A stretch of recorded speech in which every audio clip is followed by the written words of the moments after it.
The awakening signal. The patrol ship Sovereign's Eye drifted through the outer rim of the Nexus sector, its sensors sweeping empty space for any signs of pirate activity.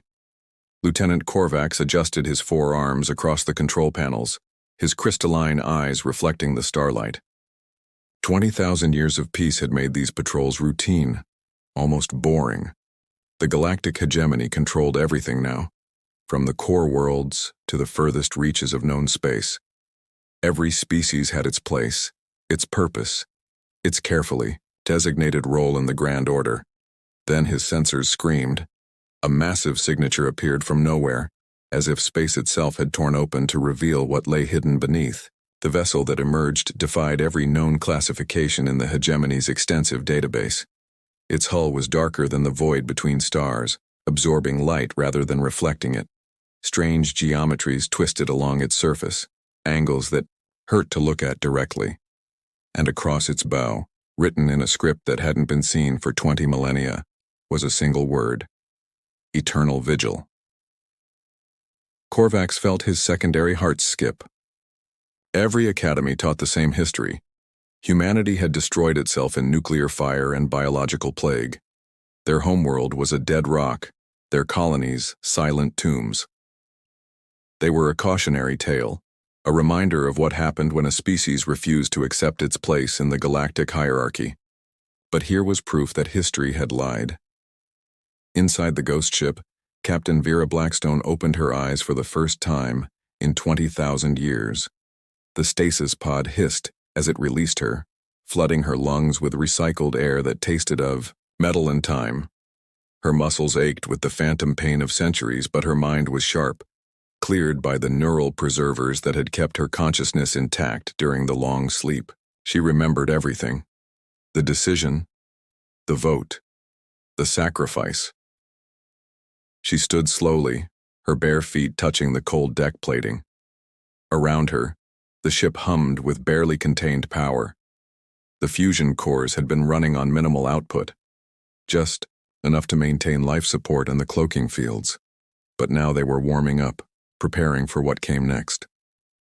Vera walked to the command console, her fingers dancing across interfaces that responded to her genetic signature alone. The screens lit up with data streams, showing her everything that had happened while humanity slept. The hegemony had grown fat and complacent. They had divided the galaxy among themselves, enslaving lesser species under the guise of protection and order. They had erased humanity from their records, teaching their young that humans were monsters who had thankfully destroyed themselves before they could spread their chaos to the stars. They thought they were safe. They were wrong. Vera activated the communication array, knowing it would announce their presence to every ship within 1,000 light years. Let them come. Let them see that humanity had not died, but had chosen silence. Chosen to wait. Chosen to evolve beyond what the galaxy thought possible. The message she sent was simple, broadcast in every known language and some that hadn't been heard since Earth still turned green and blue. We remember everything. We forgive nothing. Humanity has returned. The response was immediate. Hundreds of ships began converging on her position, the mighty fleets of the hegemony racing to confront this impossible threat. But Vera smiled, knowing what they didn't. The eternal vigil was not alone. It was merely the first note in a symphony that had been 20,000 years in the making. Ambassador Thrix of the Zalari Empire was the first to arrive, his diplomatic vessel flanked by 24 warships. The Zalari were the hegemony's negotiators, their telepathic abilities making them invaluable for maintaining order among the various species. Thrix himself was ancient by most standards, having lived for 3,000 years. But even he had never expected to encounter a living human. His mental probe reached out, trying to touch Vera's mind, to understand what drove this ghost from the past. But he recoiled immediately, his consciousness burning from contact with something that should not exist. Vera's mind was shielded by technology that bent the laws of physics, protected by algorithms written in dimensions that the hegemony hadn't even discovered yet. Humanity had not been idle during their silence. Ambassador Thrix, Vera spoke through the communication channel, her voice carrying a weight that made every listener shiver. I remember your species. You voted for our extinction. You called us a plague that needed to be burned out before we infected the galaxy with our chaos. Thrix's tentacles writhed nervously. That was before my time, Captain Blackstone. The galaxy has changed. We have achieved peace, prosperity, order. Built on the bones of a lie, Vera interrupted. You told the galaxy we destroyed ourselves. You blockaded our worlds, released plagues in our colonies, hunted our refugees to extinction. Or so you thought. The data streams Vera transmitted next made every ship's computer systems scream warnings. Locations of hidden human facilities buried deep in asteroids, hidden in the coronas of stars. Scattered across dimensions that the hegemony couldn't even access. Each one contained thousands, millions of humans in stasis, waiting for the signal to wake. And that signal had just been sent. You gave us 20,000 years to prepare, Vera continued, her voice now carrying an edge of steel. 20,000 years to study your weaknesses, to develop technology beyond your comprehension, to become something more than what we were. You thought you were containing a forest fire by letting it burn itself out. Instead, you gave us time to become the storm. The tactical displays on every hegemony ship suddenly went dark. Their weapons systems failed. Their engines stopped responding. A virus, written in code that predated their computer systems by millennia, but evolved far beyond them, spread through their networks like wildfire. The mighty fleet that had come to destroy one ship found themselves helpless, floating in space like ancient sailing vessels with no wind. But Vera didn't destroy them. Not yet. She had a message to deliver first. Every species in this galaxy has a story about the darkness, she said, her words echoing through emergency communication systems that shouldn't have been accessible. The thing that hunts in the void, the nightmare that comes when civilizations grow too proud. You made humanity into that darkness. You taught us that mercy was weakness, that compassion was folly, that only power mattered. Congratulations. We learned your lesson well. Across the galaxy, hidden facilities began to activate. Stasis pods opened by the millions. Ships powered up in secret shipyards. Humanity was waking up, and they brought with them technology that had been refined in silence and secrecy for longer than most civilizations had existed.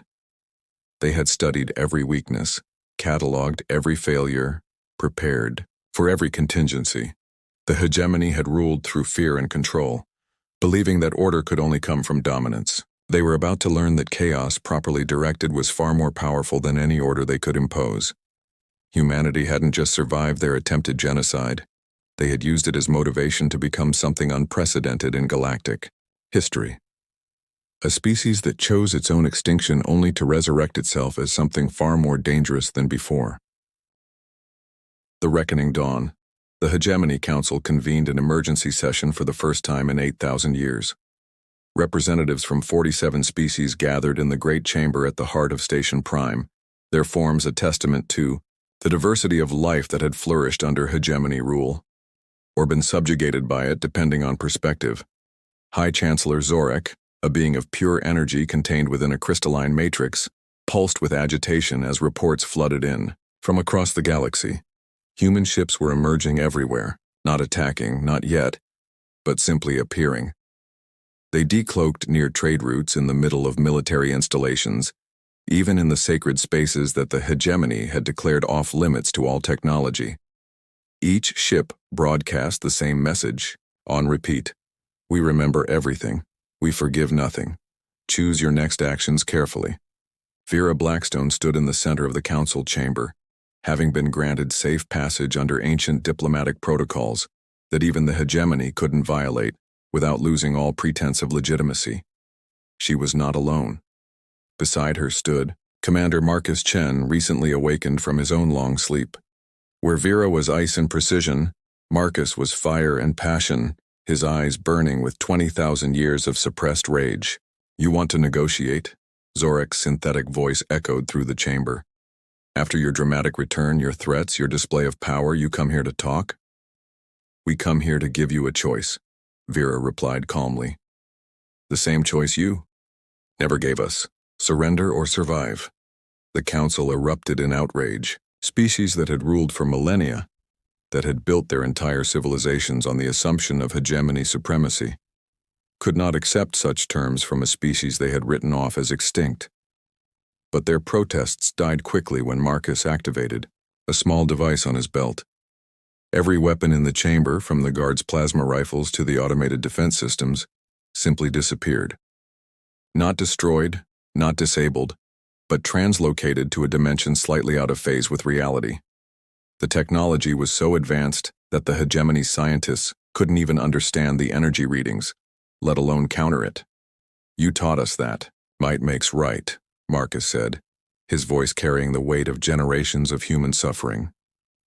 You showed us that the strong survive and the weak perish. By your own logic, by your own rules, we have the right to destroy you all. He paused, letting the fear settle into every being present. But we won't. Because despite 20,000 years of isolation, despite everything you did to us, we remember something you forgot. We remember mercy. Vera took over, her tone shifting from threat to proposition. Humanity offers the galaxy a choice. The hegemony dissolves immediately and completely. Every species gains autonomy. Every world chooses its own path. The slave races you've kept in bondage are freed. The resources you've hoarded are distributed. The knowledge you've suppressed is shared. In return, humanity doesn't unleash the full extent of what we've become. To demonstrate their point, every screen in the chamber lit up with images from across the galaxy. Human ships, previously dark and silent, revealed their true capabilities. Energy shields that could withstand supernovas, weapons that could crack planets like eggs, technology that could rewrite the fundamental forces of reality itself. But more than that, they showed the human colonies that had thrived in secret, worlds transformed into gardens, cities that floated in space, children who had been born free from the hegemony's influence. You thought you were containing us, Vera continued. Instead, you freed us from the limitations of conventional thinking. We had 20,000 years to ask ourselves what humanity could become if we weren't constrained by your rules, your hierarchies, your small ideas of what was possible. Ambassador Thrix, who had remained silent until now, finally spoke. And if we refuse? If we fight? Marcus smiled, but it was not a pleasant expression. Then you'll learn why every species in this galaxy fears the dark. We've studied each of you for 20 millennia. We know your weaknesses, your fears, your breaking points. We have weapons designed specifically for every species in this room, viruses that target your specific biologies, technologies that exploit your particular blind spots. We don't want to use them, but we will. The silence that followed was deafening. The mighty hegemony, which had ruled unchallenged for so long, faced a choice it had never imagined: submit to terms from a species they had tried to exterminate, or face a war against an enemy that had spent 20,000 years preparing for exactly this moment. High Chancellor Zorik pulsed rapidly, processing thousands of scenarios in seconds. Every simulation ended the same way. The hegemony could fight, might even win some battles, but the cost would be astronomical. And there was no guarantee of victory against an enemy that had turned extinction into evolution. We need time to consider, Zorik finally said. You have. 1 galactic rotation, Vera replied. 26 standard hours. After that, humanity assumes you've chosen war and we respond accordingly. As the human representatives left the chamber, Vera turned back one last time. You know, there's an old Earth story about this. A species that was hunted to near extinction, that hid in the shadows, that was feared and hated by those in power. But when they finally emerged, when they finally claimed their place in the light, they didn't become the monsters their enemies had claimed they were. They became something better. The question is, will you let us prove that humanity can be better? Or will you force us to become the darkness you always said we were? The next 26 hours were the longest in galactic history. Some species immediately announced their support for humanity's terms, tired of living under hegemony rule. Others prepared for war, believing that any fate was better than submitting to human demands. But most waited, watching, trying to understand how a species they had written off as dead had returned more powerful than ever.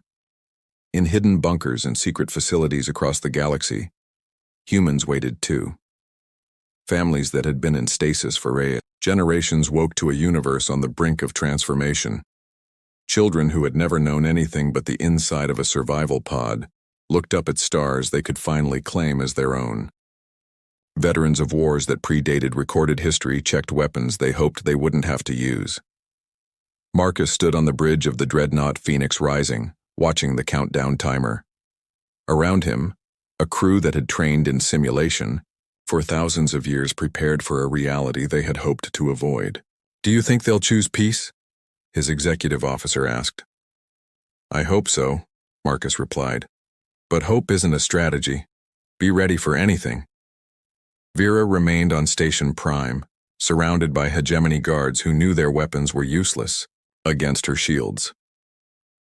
She spent the time walking through the station's historical archives, looking at the carefully edited history that erased humanity's contributions to early galactic civilization. The medical advances, the artistic achievements, the philosophical insights, all attributed to other species or simply forgotten. "We helped build this," she said to no one in particular. "Before the fear, before the hate, humans and aliens worked together to create something beautiful.